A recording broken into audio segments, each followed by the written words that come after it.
Góðan daginn, góðir bæjarfulltrúar, bæjarstjóri, bæjarritari sem hér eru í fundarsal, bæjarskrifstofan á Reyðarfirði. Ég býð ykkur velkomin til 411. funda bæjarstjórnar Fjarðabyggðar og segi hann settan. Á dagskrá fundar í dag eru fundargerðir bæjarráðs númer 932 og 933, teknar saman til umræðu atkvæðagreiðslu ef enginn hreyfir því andmælum, skipulags- og framkvæmdanefnd númer 52 og 53, einnig teknar saman til umræðu atkvæðagreiðslu ef enginn hreyfir því andmælum, fjölskyldunefnd númer 51, hafnarstjórn númer 334, stjórn menningarstofu númer 32. Þá eru hér almenn mál, sér svo eftir fundargerðum. Það er fjárhagsáætlun 25 viðauki 3. Vísar á bæjarráð til staðfestingar bæjarstjórnar viðauka 3 við fjárhagsáætlun síðasta árs. Reglur sérstakan húsnæðisstuðning, endurskoðaðar. Reglur menningarstyrki, sömuleiðis endurskoðaðar, vísa hér til staðfestingar. Breyting á deiliskipulagi Bakkar 3 sem það er tillaga um að auglýsa breyting á deiliskipulagi Bakkar 3. Breyting á aðalskipulagi vegna Búðareyri 12. Þetta er tillaga sem er lögð fram til samþykktar og síðan aðalskipulag breyting Tjaldsvæð Eskifirði, sömuleiðis hér til afgreiðslu en ekki til auglýsingar. Og síðan er hér síðast, það er tillaga yfir kjörstjórnar kjörstaði vegna komandi sveitarstjórnarkosningar í maí. Þá göngum við til dagskrár og fyrst eins og áður segir fundargerðir bæjarráðs 932 og 33 og Ragnar Sigurðsson beðið málið. Gerðu svo Ragnar.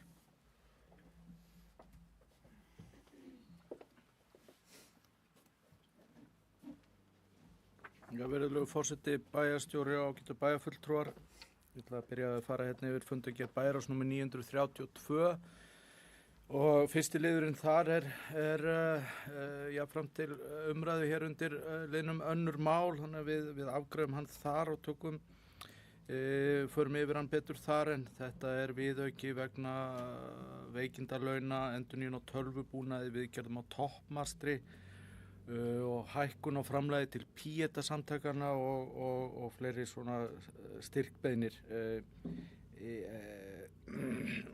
og förum yfir þá þau áhrif sem að þetta hefur á fjárhagsáætlun ársins 2025.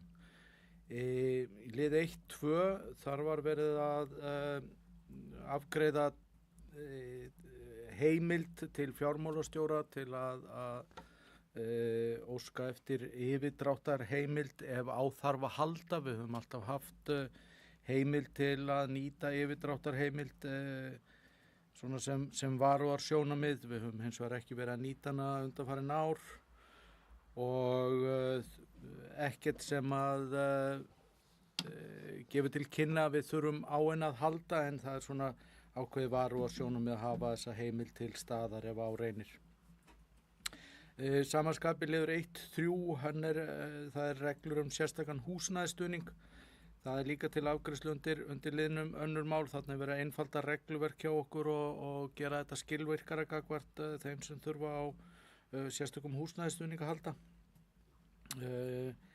Liður 1-6, þarna vorum við að afgreiða leigusamning til lögreglunar vegna aðstöðu gamla ræktarsalnum í Íþróttahúsinu á Reyðarfirði. Þetta er leigusamningur til 1 árs með uppsagnarákvæðum og við höfum ekki verið að nýta þetta húsnæði og þannig að lögreglan kemur til með að greiða fyrir leiguafnot þar þess að annast þrif og annað lítilsháttar, en við höfum aftur á móti þessa uppsagnarheimild ef að við viljum taka húsið undir breytt not. Þannig að þetta var svo sem sjálfsagt að meðan notkunin er engin á húsinu. Liður 1-7, Eyrin, þróunarreitur á Norðfirði. Þetta er reitur sem hefur oft verið til umræðu hér og við erum þarna að fara að vinna með þennan reit sem þróunarreit. Þetta er gamli vélsmiðjureiturinn. Og þarna er þá verið að kalla eftir hugmyndum nýtingu á svæðinu og að við förum þá að reyna fikra okkur áfram í að búa til einhverja heildstæða sýn framtíða nýtingu á svæðinu. Að mínu mati er þetta bara mjög spennandi reitur og það var í gegnum tíðina komið ýmsar hugmyndir nýtingu á þessum reit en með því að gera þetta með þessum hætti þá erum við að setja þetta í formlegt ferli þar sem að allir eru jafnir og geta komið með sínar hugmyndir og sýnt þessu svæði áhuga sem ég vona að verði og það komi einhverjar skemmtilegar hugmyndir sem að hægt að vinna með áfram. Í lið 1.9 þarna fengum við í heimsókn til okkar nýjan lögreglustjóra Austurlands. Hann ásamt yfir lögregluþjóni voru að fara svona yfir helstu áskoranir og áherslur sem þeir eru með og við höfum verið með þessa reglubundnu fundi með lögreglunni og þar svona gefst þeim tækifæri á að koma sínum sjónarmiðum áleiðis og fara svona yfir sínar áherslur eins og gerði á þessum fundi. Síðasta fundi þá samt fyrir tæpu ári síðan þá bókuðu við eftir þennan fund varðandi skort á mönnun og tækjakosti lögreglunar og þannig að við þetta eru gagnlegir fundir til þess að fylgjast með stöðu mála og sérstaklega þá kannski mönnunar þættinum en jafnframt til þess að koma að þeirra starfi eins og varðandi sýnileika og forvarnarstarfsemi og þannig að þetta er gagnlegt og gott fyrir báða aðila. Nú í fundargerð 933 þar var hóst fundurinn á að fjármálastjóri kom og var að fara yfir málaflokka yfirlitið gagnvart síðasta ári. Þetta er svona síðasta, að öllum líkindum síðasta málaflokka yfirlitið áður en við förum að fara að sjá drög að ársreikningi fyrir 2025 og í rauninni bara í stuttum máli má bara segja að staðan góð, reksturinn stendur traustum fótum og en áfram eru svona þessar áskoranir hjá okkur, hlutin áfram viðkvæmur, má lítið út að bregða en fjárhagsáætlunin svona að mestu að ganga eftir og að öllu óbreyttu ætti ársreikningurinn að sýna jákvæða afkomu bæði gagnvart A-hlutanum og samstæðan í heild. Í lið 2.3 þarna var verið að fara yfir drög af frumvarpi til laga rýmiseignir og afnám undanþágu orkumannvirkja frá fasteignamati og við höfum svo sem verið með þetta mál svona hangandi yfir okkur undanförnum árum. Þetta er búið að vera í samtali og við höfum verið svo sem oft rætt þetta bæði í bæjarráði og hér í bæjarstjórn innan fundargerða samtaka orkusveitafélaga og núna eru þessi drög komin og við vorum að fela þarna bæjarstjóra og bæjarritar að veita umsögnum málið. Það er búið að opna fyrir umsagnaferli. Fram til þessa hefur þessi frumvarpsdrög snúið að afnámi á undanþágu fasteignaskatts af orkumannvirkjum. Það er búið að vera nokkuð mikið samráð undanfarin ár þetta frumvarp og ákall frá samtökum orkusveitafélaga að ríkið kæmi með einhverjar lausnir varðandi það að orkusveitarfélög vilja fá einhvern sanngjarna hlutdeild af þessum mannvirkjum sem eru innan þeirra sveitafélaga og þarna er búið að vinna það ágætlega þó svo að það þurfi svolítið að rýna í þessar reikniformúlur til þess að svona kafa ofan í hvaða áhrif þetta hefur. Persónulega hef ég talsverðar áhyggjur af því hvað þetta þýðir inn í verðlagið á orku. Þetta 4,5 milljarður sem að kæmi þarna til orkufyrirtæki að greiða aukalega í skatt og það þarf auðvitað að fara í einhverja greiningar á því hvaða áhrif það myndi hafa, hvort að það þyrfti að fara í einhverja áfangaskiptingu á því eða eitthvað slíkt en svo jafnframt ákvæði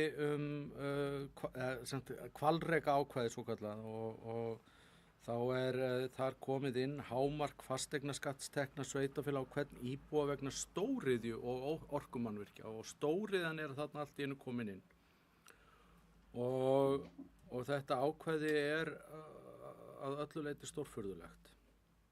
Þannig komin tillaga að breyta skattlagningu á stóriðju sem gengur þá helst út á það að ráðherra fái einhvers konar ægivald yfir því að ákvarða fasteignaskatt á stóriðjuna og kjósi hann svo og jafnframt þarna verið að leggja til að fari fasteignagjöld einhvers tiltekna stóriðju umfram einhvern ákveðinn þröskuld og þá renni annarkvort hluti það beint inn í jöfnunarsjóð.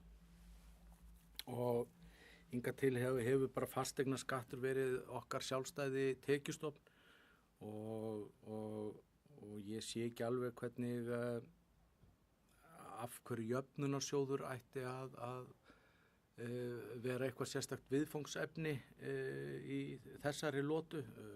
Það sem dettur einnig í hug bara þarna verið þá að horfa til þess að styrkja jöfnunarsjóðinn og sem síðan ætlað að svona jafna kostnaðarþátttöku sveitarfélaga sem allt gott og gilt en þarna grundvallarbreytingu að ræða sem hefur ekkert verið rætt og þetta mjög vanhugsað, þetta alls ekki til eftirbreytni. Það að læða þessu svona inn á lokametrónum á nokkrar umræðu og við höfum enga vitneskju að þetta myndi mögulega standa til og við erum að móta okkar umsögn núna, það alveg ljóst að við munum mótmæla þessu harkalega og þarna gætir held ég einhvers konar misskilnings varðandi að það séu einhver sveitafélög að verða feit af sjóðum vegna stóriðju. Ég held að ef að fólk horfir nú til sveitafélagsins Fjarðabyggðar þá réðumst við hér í mjög markvissa og mjög mikla uppbyggingu á innviðum þegar við tókum við stóriðjunni og fengum blessunarlega Alcoa hingað inn í samfélagið. Þannig að það er mjög ósanngjarnt að fara að taka þessar tekjur síðan af okkur.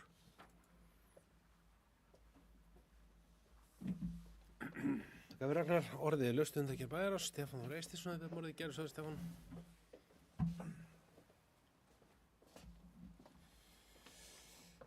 Forseti, bæjarstjóri, bæjarfulltrúar, starfsmenn.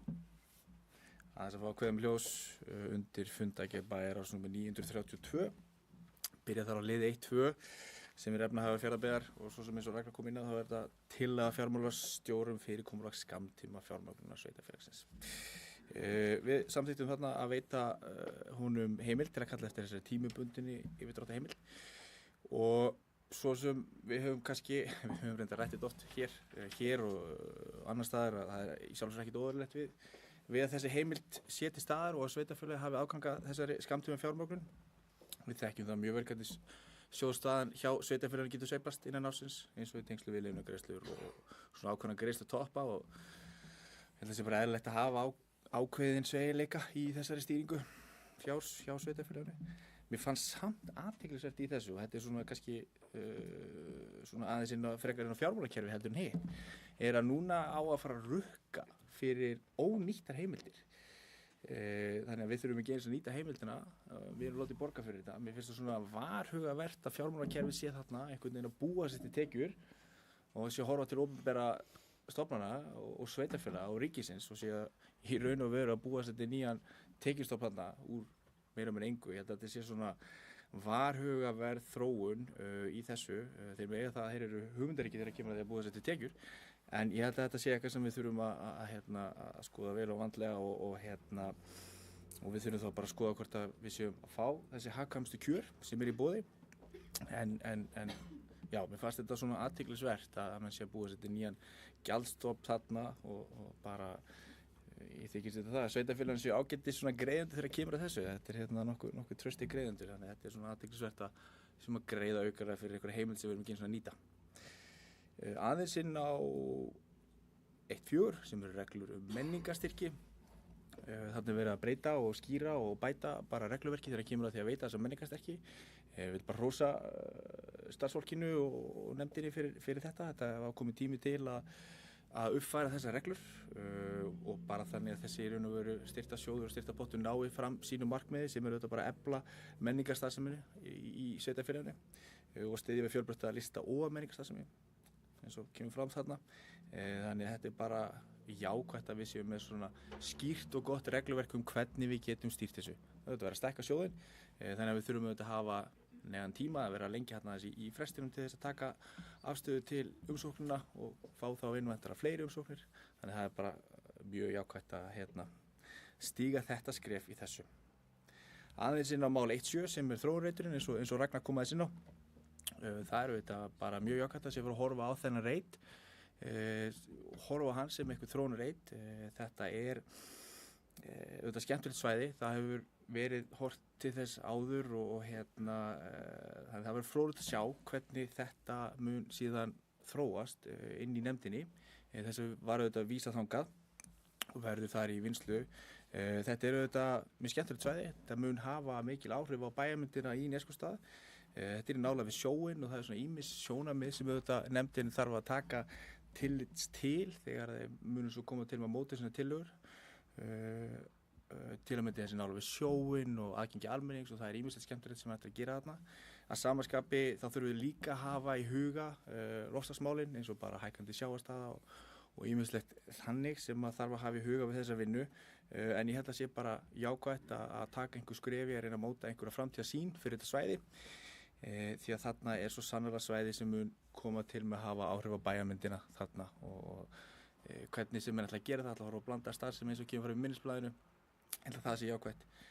En verður fróðlegt að sjá og fylgjast með þessu. Ég held að það sé bara jákvætt að það verður vísað áfram til frekari vinnslu. Aðeins mál 1.9 sem öruggur Austurland. Lögreglustjórinn kom svo sannlega, nýr lögreglustjóri kom inn á fundin okkar og fór við málin hjá lögreglunni á Austurlandi.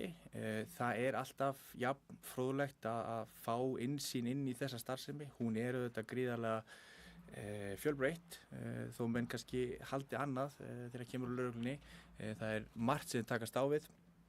Flókið verkefni oft. Eitt af þeim sem til dæmis var komið inn á eru hafnirnar okkar. Þær eru fjölmargar. Við vitum að það er svona aukning í því að menn eru að horfa til hafnarna þegar kemur að innflutningi og slíku og ýmis konar ólöglegri starfsemi, þannig að þeir hafa í mörgu að snúast hjá lögreglunni og ég held að það sé mikilvægt að svo sem eins og við verum að gera í öðrum máli hér að sveitarfélagi veiti þeim stuðning í hinnum ýmsu málum, auka sýnileika þeirra og ég held að samstarfið á milli lögreglunar og sveitarfélagi sé gott og það er mikilvægt að það haldi áfram að vera gott. Aðeins inn á mál 1.12 sem er FabLab áskýrsla. Langar bara að vekja athygli á þessari áskýrslu sem kom frá FabLab. Skemmtileg áskýrsla, hvet ykkur öll til að lesa hana. Hún grípur mann strax þar sem það kemur bara fram með hlutverkarnar. Sem segir bara efla tæknilæsi, vekja áhuga á verk og tækninámi og skapa aðstöðu þar sem fólk getur þróa hugmyndir, prófa lausnir og unnið með nýja tækni. Fyrir samfélagi eins og okkar, þar sem við erum alltaf að reyna að finna nýja leiðir til þess að hvetja unga fólki til að mennta sig og koma aftur heim, þá held ég að FabLab spili gríðarlega stórt hlutverk í því og bara fyrir samfélagi heild og held að sé bara gríðarlega mikilvægt við höldum að fara að styðja við þetta góða starf sem að fer þarna fram og eins og sjáum við bara í skýrslunni það er þessi tenging við skólastarfi í sveitarfélaginu öllu, mjög gott að segja það er þetta mjög sterk tenging við verkmenntaskóla Austurlands eins og vel þekkt hér inni og ég held að þessi svona tengsl á milli skólana, nýsköpunar og svona frumkvöðlastarfsemi, þetta er þetta gríðarlega mikilvægt fyrir samfélagi eins og okkar. Það sem við höfum svona kannski takmarkið tækifæri til að sinna þessum hliðum og vekja þennan áhuga, þannig að ég held að sé bara mjög nauðsynlegt að við styðjum þetta verkefni áfram eins og við getum. Það var líka gaman að sjá með opnunum gagnvart almenningi, það er vel nýtt, veit ég, og ýmis konar fólk sem kemur þarna inn með ýmis konar verkefni og hugmyndir og bara virkilega gaman að fylgjast með því og eins og segi, bara gríðarlega mikilvægt að við höldum áfram að styðja við þessa starfsemi sem þarna er inni. Nógur aðeins að koma svo undir fundagerðbæjar og númer 933 inn á mál 2.3 sem eru drögafrumvarpi til laga rýmiseignir og afnám undan þá orkumannvirkja frá fasteignamati. Ragnar svo sem kom vel að fóra ágætlega yfir forsöguna að þessu máli og eins og kemur fram í greinargerð frumvarpsins þá hefur þetta farið í töluvert samráð og hefur verið til umfjöllunar lengi. Við höfum svo sem tekið þetta fyrir í bæjara áður og og skoða þetta og rýnt vel. Það kom virkilega á óvart að inn í síðustu drögum væri þessi klásúla þá stóriðuna og þessar stóru notendur í raun og veru af rafmagninu. Og ég held að sé mjög varhugavert að þessu sé bætt við á þessum tímapunkti. Það ekki búið að meta áhrifin, ekki búið að skoða algjörlega til lítar hver í raun og veru áhrifin verða sveitarfélögin sem að hafa stóru eða hafa þessar stóru notendur í sínum innan sína sveitarfélagsmarka. Þannig að ég held að þetta sé eitthvað sem að þurfa að taka til skoðunar. Við ræddum að skrifa sérstaklega með þessa umsögn sem að mestu liti klár og ekki farin frá okkur. Þannig þarna mál sem við þurfum að skoða vel og ítarlega því að eins og Ragnar kom inn á þá vegur þetta svolítið að því að við getum innheimt fasteignaskatt að þessari stóriðu hér. Við höfum staðið straum af þeim kostnaði við að byggja upp innviðin í kringum þessu stóriðu, byggja upp þá innviði sem fylgja því að byggja upp stækkandi samfélög. Þannig þetta mjög mikilvægt málefni fyrir okkur, þannig að við þurfum að hafa augun á þessu. Þannig að við þurfum að skoða þetta vel. Meira var það ekki frá mér í byrjun. Takk fyrir Stefán, orðið laust undir þingina Bæjarás, aðeins að fá kveðja með ljós. Ég ætla nú ekki að þessum var lengri en aðeins bara að drepa hér niður á söpum slóðum og samstarfsmennum hafa gert.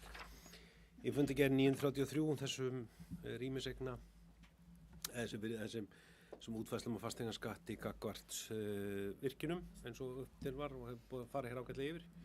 Með langan tíð að afnema undanþágu sem var í lögum að stíflumannvirki og lón og annað allt annað sem tengist virkjunum heldur en stöðvarhús ber ekki fasteignagjöld.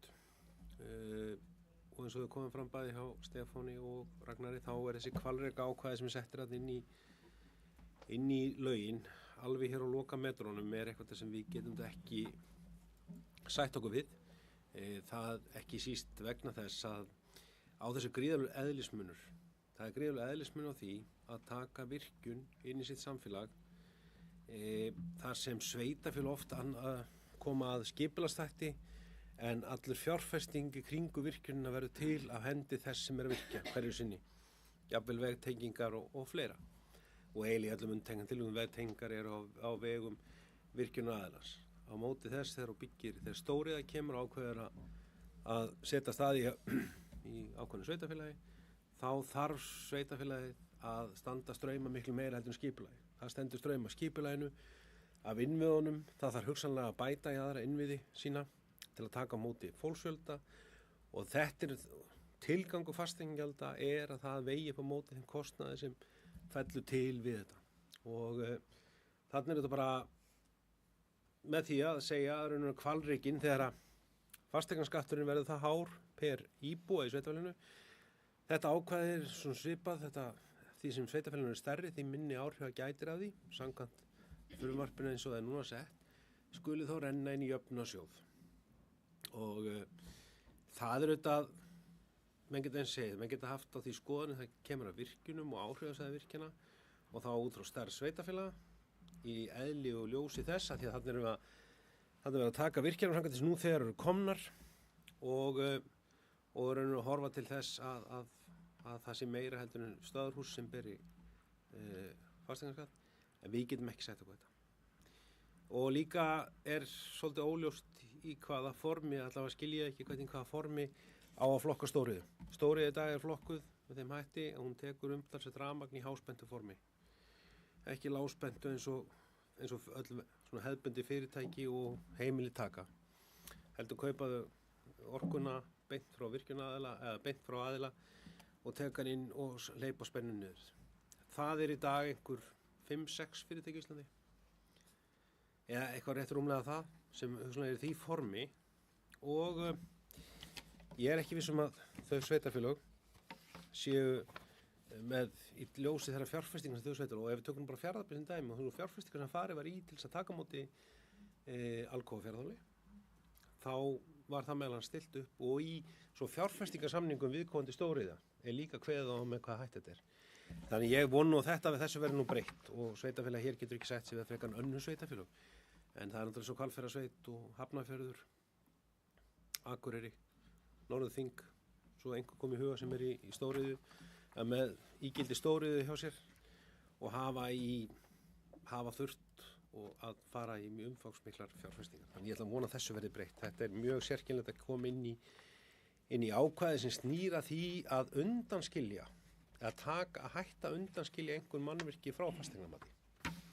Því að sannlega eru stóriður ekki undanskilja því og eru bara að greiða eftir það og oftast náttúrulega byrjað í fjárfestingarsamningum og tekin ákvörðunum hvernig fasteignagjöld fari fram og útreikningu þeirra.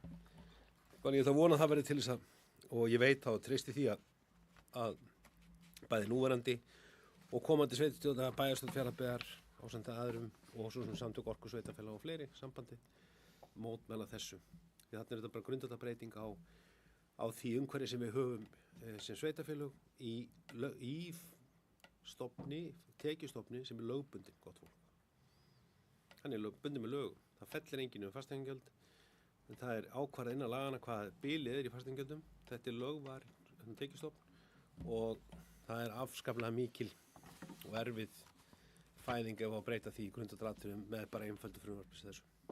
Það var ekki fleira, orðið laust, engin þessu hljóðs, þetta berum fundagerð númer 932 og 33, þessi þær samgjafis í gemerki, það eru samt með 9 atkvæðum. Þá er í koni fundagerð skipulags- og framkvæmdarendur númer 53 og 4, orðið laust þar, Þuríður Sigurðardóttir hefur beðið morðingja Þuríður.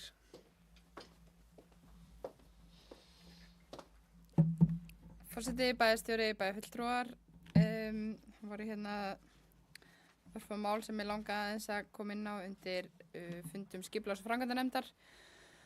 Fyrst fundur númer 52 og mál 1, breyting á aðalskipulagi reitur AT 301 Reyðarfirði sem er búið að fjalla mikið núna upp á síðkastið.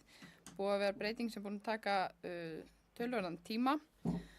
Auglýsing var sem sagt úti varðandi breytingu á aðalskipulaginu og er auglýsingu lokið. Það komu 3 umsagnir við auglýsingunni og eftir umræður í skipulags- og framkvæmdanefnd var ákveðið að fara í lítilsháttar breytingu á skilmálum til að koma að hluta til móts við umsagnir sem að höfðu borist og var þetta því sent aftur til starfsmannssviðsins. En í fjölda ára hafa verið íbúðir á reitnum þvert á skipulag en með þessari breytingu er verið að rýmka skilmáluna svo sé leyfilegt að uppfylltum skilyrðum að búa á svæðinu en svo því sé haldið til að haga og verður svæðið áfram skilgreint sem atvinnusvæði í aðalskipulagi Fjarðabyggðar. Og á svæðinu er iðnaður sem hefur verið lengi og það er ekki markmið þess að ýta honum í burtu en þegar horft til lengri framtíðar verður allan að svigrúm til þess að svæðið þróist í þá átt að þarna verði meira af íbúðum og íbúðabyggð sem ég tel að sé jákvætt. Og það verður alveg skýrt að þeir sem gerir íbúðir þarna séu meðvitaður að á svæðinu er einnig iðnaður. Það mun koma fram í uppfærðum skilmálum. Svo er það 3.8 sem er framkvæmdaleyfi vegna skjólgarða á tjaldsvæðinu á Reyðarfirði. Eins og margir kannski tóku eftir þá var búið að sturta hlössum og uppgreftri af stríðsárssafninu á tjaldsvæði á Reyðarfirði og mörgum brá við að sjá það. Tjaldsvæði á Reyðarfirði hefur verið mjög vinsælt og mikið nýtt á sumrin en vankantar þess er að það er mjög opið og ekkert hólfað niður og hefur verið kvart yfir því að það sé lítið skjól og svona lítið næði. Og tilgangur þessa verkefnis er að búa til manir á tjaldsvæðinu sem að nefndin taldi að væri bara jákvætt. Fjarðabyggð er ekki framkvæmdaraðili en í bókun nefndarinnar kom fram að það væri mikilvægt að frágangur yrði góður og lokið fyrir sumarið og verður starfsmaður okkar sem að fylgist með því. Svo er það fundagerð 53 og það er númer 4.1, það er viðhald og nýframkvæmdir gatna. En það er ljóst að við getum ekki ráðist í allar þær brýnu framkvæmdir sem liggja fyrir. Gatnagerð er mjög mjög dýr en við erum með lista yfir þær framkvæmdir sem að þarf að fara í og á henni var gerð forgangsröðun. Og þessu ári er gert ráð fyrir að fara í talsverðar framkvæmdir, bæði nýjar og í veitunum og leggja bundið slitlag og telja að þetta verði gott skref í því að lagfæra það sem að þarf að fara í. Á þess að ég fari nánar í þessi verkefni en þetta er alltaf snúið og nefndinni finnst það alltaf frekar snúið að ákveða hvaða verkefni skulu vera fyrst af því að mörg eru brýn. En þetta kemur smá saman. Fleira var það ekki. Það fyrir þurfur. Já, fleiri hvers ljós undir fundargerðum skipan og framkvæmdarnefndar. Svo verðist ekki verið, ég ber þær tvær upp, númer 52 og 53 til atkvæða þess að það sækja. Það eru svo þetta með 9 atkvæðum. Þá er næst fundargerð fjölskyldurenndar númer 51, vill orðið laust um hana, einhvers ljós. Svo verðist ekki verið, ég ber náttúrulega saðendar, hún er saðend með 9 atkvæðum. Þá er það fundargerð Hafnarstjórnar númer 334, orðið laust um hana, vill einhvers ljós. Svo verðist ekki verið, ég ber upp hana til saðendar, hún er saðend með 9 atkvæðum. Þá er næst fundargerð stjórnar menningarstofu númer 32. Ég leiði ekki orðið laust um hana, og spenntur að taka fyrstu til máls og höfum bara þakka nú þetta fyrir hrós hjá Stefáni Þór hér í ræðum sem til bæra. Það er ánægilegt að heyra hann skuli hrósa nefndinni og til eftirbreytni og hérna endir þetta gríðarlega vandið. Nei, ég er bara gríðarlega ánægður með bara störf stjórnar menningarstofu, það er bara góð eins og okkar nefndum, bara mjög góð samstæða þar og samstarf þessi mál og reglurnar og menningarstyrk sem nú erum við og hefur svo sem við greint frá áður, við erum núna líka höfum tækifæri núna til þess að auka það fjármagn sem fór í menningarstyrki, tvöfalda, sem var afar ánægilegt með svona breytingum á því formi hér innanhús og yfirtöku á menningarstyrkja hlutverki líka Hafnarsjóðs og þá er þetta komin líka svona, ekki segja, þetta er komin í einn farveg sem ég held sé gott og vonandi bara verður fjölskrúðugt úrval af styrkumsóknum og fyrir bara mikið, fyrir ýmsa menningarviðburði og við erum afskaplega ánægð með þá vinnu sem á sér stað hjá starfsmönnum menningarstofu í þessu stíðandi hlutverki einnig og svo náttúrulega bara hér meðal samfélagsins alls því að það eru þetta bara margir sem koma því að leggja hönd og plóg í þeim efnum og vonandi munu menningarstyrkinir efla það. Sömuleiðis erum að ganga frá svona föstu fyrirkomulagi á bæjarhátíðunum eins og menn þekkja en við erum að stefna að ljúka því núna í byrjun mars þar sem við erum svona formfesta það sem hefur verið, við þetta viljum styðja vel við þær hátíð sem haldnar eru í sveitarfélaginu á hverju ári jafnframt því sem við erum að skoða og ætlum að gera svona reyna að styrkja eins umgjörni kringu 7. júní jafnframt líka og hérna þannig að þetta vonandi bara mun ganga vel og er afskaplega góð samvinnu og samstæðum í nefndinni. Það var ekki fleira, orðið laust. Einhverjum ljós, ég ætla að bera fundargerð stjórnar menningarstofu 32. Hún sagði með 9 atkvæða. Þá eru næst komin í liðin almenn mál og það er fyrst viðauki 3 við fjárhagsáætlun 2025. Vísa hér frá bæjarráði til umfjöllunar og afgreiðslu í bæjarstjórn. En svo komum við fram þá er þetta og líkindum eða með svona síðustu viðaukum við síðustu fjárhagsáætlun.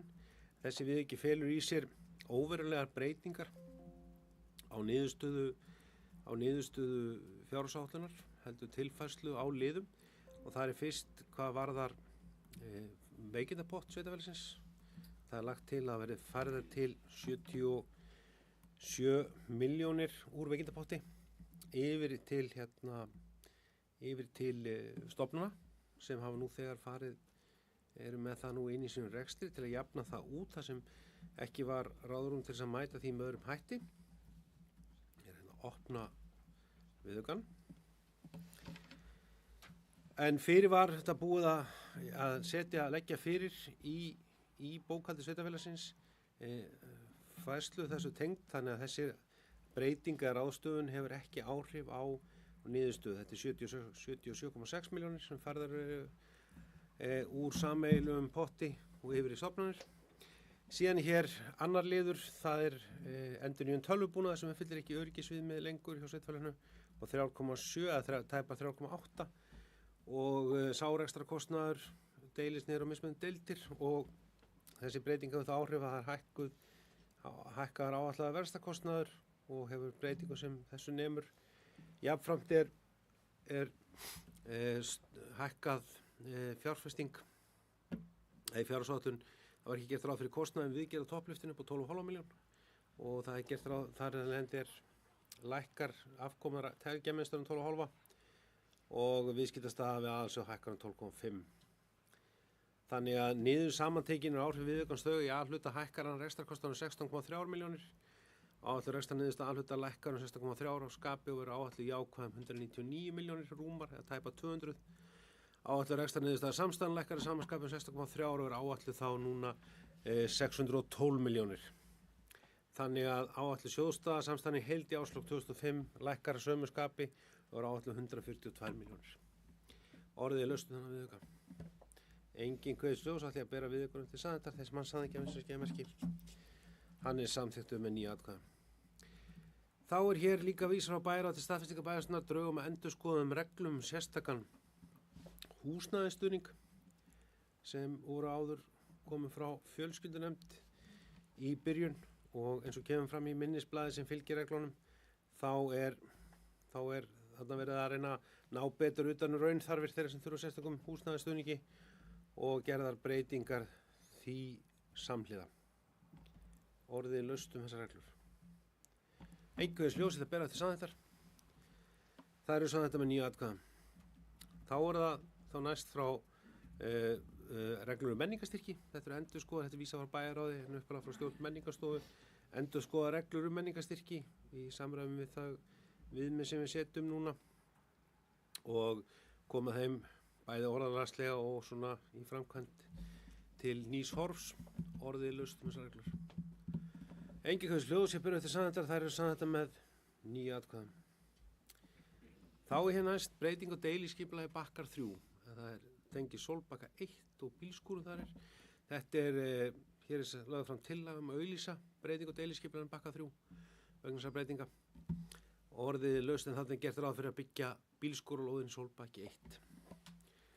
Orðið laust þessar auglýsingu. Engin hverjus hljóðs. Ég byrjuð til saðendar. Hún er saðend með 9 atkvæðum að setja í auglýsingu. Þá er komin lið 12 sem er breyting á aðalskipulagi vegna Búðareyri 12 á Reyðarfirði. Og þetta er vísað hér frá skipulags- og framkvæmdanefnd til afgreiðslu bæjarstjórnar tillögu breyting á aðalskipulagi Fjarðabyggðar sem er merkt 2020-2040 vegna íbúðabyggða við Búðareyri 12 Reyðarfirði. Það bárust umsagnir frá heilbrigðisnefnd, heilbrigðiseftirlitinu og vegagerðarnar kynningatíma sem sagður ekki að fæli í sér efnislegar athugasemdir og er tillagan því lögð fram óbreytt eins og hún var í auglýsingu og kynningu. Orðið er laust með þessum breytingum. Engin hverjus hljóðs þá bera hann eftir saðendar þeir sem hann saðengjafi skeiðmerki. Hún er saðend með 9 atkvæðum. Þá erum konið aðalskipulag, jáfnframt einnig aðalskipulagsbreytingu tengist Tjaldsvæði á Eskifirði, þessu vísar á skipulags- og framkvæmdanefnd til afgreiðslu bæjarstjórnar og það er sömuleiðis tillaga á breytingu aðalskipulags eins og áður sagði. Og vegna Tjaldsvæðis og íbúðabyggðar á Eskifirði, tillagan var auglýst í samræðum við 31. grein skipulagslaga nr. 123 frá árinu 2010 og að frestu til 18. febrúar til skilin athugasemdum. Nokkrar umsagnir bárust á kynningatíma sem fól ekki í sér efnislegar athugasemdir og hún er því lögð hér fram tillagan er hér lögð fram óbreytt frá nefndinni. Orðið er laust hans tillaga. Engin hverjus hljóðs berjum til saðendar. Hún er saðend með 9 atkvæðum. Þá erum komin lið 14 sem er sveitarstjórnarkosningar 2006 og þessu vísa hér frá bæjarráði til staðfestingar tillögu yfirkjörstjórnar Fjarðabyggðar sem hefur komið saman og tillagan felur í sér kjörstaði, staðsetningu kjörstaða vegna komandi sveitarstjórnarkosninga 16. maí næstkomandi og opna tíma þeirra. Þetta er óbreytt svo sem frá fyrri kosningu hjá okkur sýnist mér í megin atriðum og hér er þetta lögð fram fyrir bæjarstjórn. Orðið laust þessar tillögu. Engin hverjus hljóðs að þetta ber upp tillögu yfirkjörstjórnar að kjörstöðum sem eru svo sem eins og áður sagði óbreyttir og opna tíma þeirra. Þess að það saði ekki af skeiðmerki. Það er saðið með 9 atkvæðum. Þá erum við gott fólk búin að ljúka hér dagskrárfundar í dag. Ég þakka bæjarfulltrúum fundarsveitina og við sjáumst í næsta fundi bæjarstjórnar. Segi fundi slitið.